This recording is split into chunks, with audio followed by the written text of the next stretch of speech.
אפשר לחלק את תולדות היהודים מבחינה תרבותית לשלושה חלקים, כל אחד 1000 שנה. האלף הראשון, שזה לפני המניין הרגיל, הוא תקופה שבה היהודים כתבו ספר אחד גדול, הוא התנ"ך. באלף שאחר כך כתבו עוד ספר גדול אחד, ששמו התלמוד. באלף השלישי, שנגמר לא מזמן, כתבו עוד ספר גדול אחד, כתבו ספר הזוהר. בתנ"ך למעשה עוסקים רק בשאלה אחת. השאלה הזאת היא בעברית כמובן, מה קרה בהיסטוריה, בריאת העולם, ומה לעשות זה למצוות. עכשיו נעבור לתלמוד. בתלמוד גם כן עוסקים רק בדבר אחד, והוא איך לעשות מה שכתוב בתנ"ך. עכשיו באלף האחרון עסקו גם כן רק בשאלה אחת.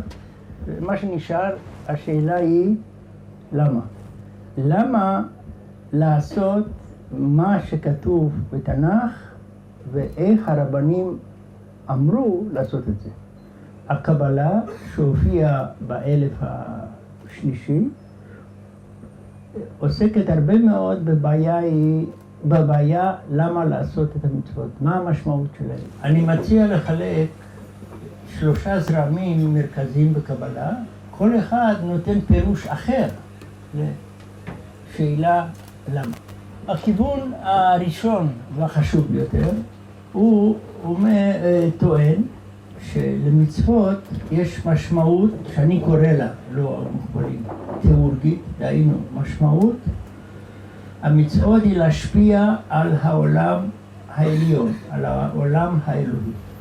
אז הקבלה הופכת להיות למדריך לקיום המצוות, שמטרתן של המצוות היא תיקון של העולם העליון.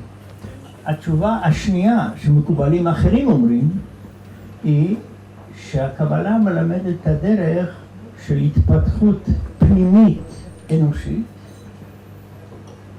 שמביאה את האדם לדבוק בהם. והסוג השלישי החשוב של הקבלה טוען שעל ידי קיום המצוות אפשר לשפר את העולם הזה, לתקן את העולם הזה, לא את העולם הזה.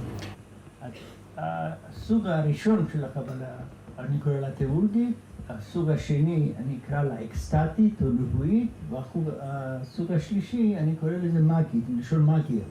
מוזיקה איננה מצווה מן המצוות שהעולם הרבני מנע בתרי"ג מצוות. אבל היא נכנסה לתוך הדיונים הקבליים כדי לתאר את הקיום של הטכניקות המיסטיות או של קיום המצוות בצורה יותר מושלמת. למעשה אין בידינו שום יצירה קבלית מוזיקלית, למרות שיש בידינו אלפי דיונים על מוזיקה. המקובלים הם כמובן לא המיסטיקונים הראשונים שמשתמשים במוזיקה כחלק מהתפיסה המיסטית שלהם. אבל לדעתי השימוש שלהם במוזיקה הוא מיוחד במינו, ואני אנסה לדבר על המנגנון המנטלי שקשור למוזיקה בקבלה, ומוזיקה בקבלה נבואית. בדרך כלל הטכניקות המיסטיות שאנחנו מכירים במזרח, דהיינו בהודו, ביפן, וגם בחזיכס הפרבוסלבי, הן טכניקות של השתקת התודעה. דהיינו, אם אנחנו מקבלים הרבה מאוד אימפולסים מבחוץ, להוריד את אותם כמה שאפשר, כך שמגיעים לשלווה. למעשה, המילה חזיכס, משמעותו שלווה. ככה זה גם באסלאם.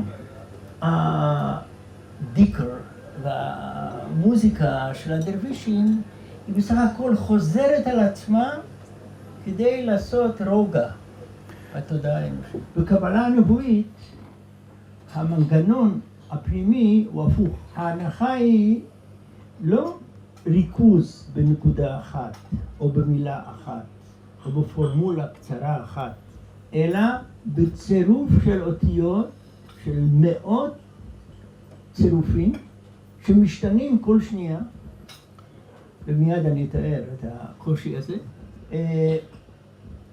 מדובר על היפראקטיביות של התודעה, שגורמת למעשה לשבירת התודעה הרגילה. אז המוזיקה היא אלמנט, מתוך אלמנטים רבים שאני אתאר אותם מיד, שגורמים לעומס עצום בתודעה, שמישהו צריך לעשות את כל זה בעת ובעונה אחת. כל מיסטיקה דתית היא במידה מסוימת העצמה של אלמנטים שנמצאים באותה דת. גם המיסטיקה היהודית היא העצמה של דבר מרכזי בדת היהודית, וזוהי הפעולה. אם בנצרות האמונה היא דבר מרכזי, ועל ידי האמונה מישהו מגיע לשלמות, אז במיסטיקה הנוצרית יש העצמה של האמונה וההמתנה באמונה שמשהו יקרה. אם בדת ההודית הדבר המרכזי זה התודעה של מה זה העולם ומה אנחנו, אז המיסטיקה ההודית היא התודעה שהאדם הוא ברחמן. כיוון שביהדות, כפי שאמרתי, מה עושים ואיך עושים, הוא הדבר החשוב ביותר, גם במיסטיקה יהודית העצמה של העשייה זה הדבר המרכזי. העיקרון המרכזי של הקבלה התיאורגית הוא עיקרון של קיום עולם עליון, אלוהי, מה שנקרא 10 ספירות, בצורת אדם, שהוא מקביל לגוף של אדם רגיל. כידוע, כבר בעולם הרבני יש טענה שיש לאדם תרי"ג איברים וגידים, 248 איברים והיתר זה גידים, וכל אחד מהם מקביל למצוות עשה או לא תעשה. המקובלים התיאוסופיים יוצאים מתוך הנחה, תיאוסופיים תיאוריים, יוצאים מתוך הנחה שבגלל ההגבלה בין העולם העליון ובין העולם התחתון, או בין האדם העליון ובין האדם התחתון, הרי המצוות שמישהו מקיים בעברים שלו משפיעים על המקבילה בעולם העליון. זו תפיסה מאוד מאוד חזקה שמטילה על האדם את האחריות על מה שקורה בעולם העליון. והנה הם מצאו ניסיון שכל אחד יכול לעשות בבית, שאם אתה לוקח שני כלים מוזיקליים זהים ושם אותם במרחק ואתה נוגע במיתר אחד, למעשה המיתר הזה ישפיע על הכלי השני בלי שיהיה קשר שנראה לעין ביניהם. זה מה שנקרא רזוננס. על פי העיקרון הזה, כל מערכת המצוות הופכת להיות לפרטיטורה, שבאמצעותו אדם מנגן על הגוף שלו, ומשפיע בצורה של רזוננס על הגוף האלוהי העליון, שהוא הכינור השני. אבל יש גם מגמה שלישית, והיא, לפי המקובלים, ולא רק המקובלים, המוזיקה הוא תיאור של ההשפעה של העולם העליון על העולם התחתון. דהיינו על מה שקורה לא בנשמה שלנו, אלא בעולם החומרי. אבל זהו חלק ממה שניסיתי לומר כל הזמן. אנחנו מוצאים בעולם הקבלי סוג של העצמה של המעשה של האדם. סוג מסוים של האינטרפרטציה של הפרפורמטיביות זה המאגיה, שמניחה שהעולם הוא לא סטטי, לא נתון ולא סופי, אלא הוא תהליך שלאדם יש תפקיד מרכזי בו. שאמרתי קודם שאנחנו המקור, והעולם העליון הוא צל, זה לא פרובוקציה, אלא אנחנו מוצאים עשרות טקסטים שאומרים את זה במפורש, וזהו חלק מאנתרופולוגיה אחרת, שמאמינה שיש אפשרות לאדם לשנות את הכל, את האלוהות, את עצמו ואת העולם. הרזוננס המוזיקלי הוא ההוכחה עבור המקובלים החזקה ביותר שהתיאוריה שלהם יש לה אישוש במציאות.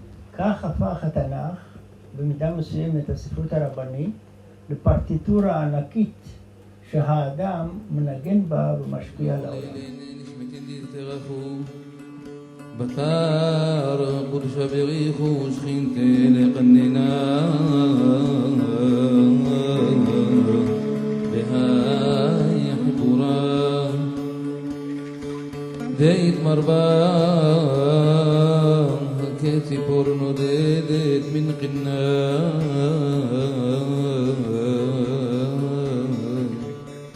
כניש נודד ממקומו ולציפור אל השכינתה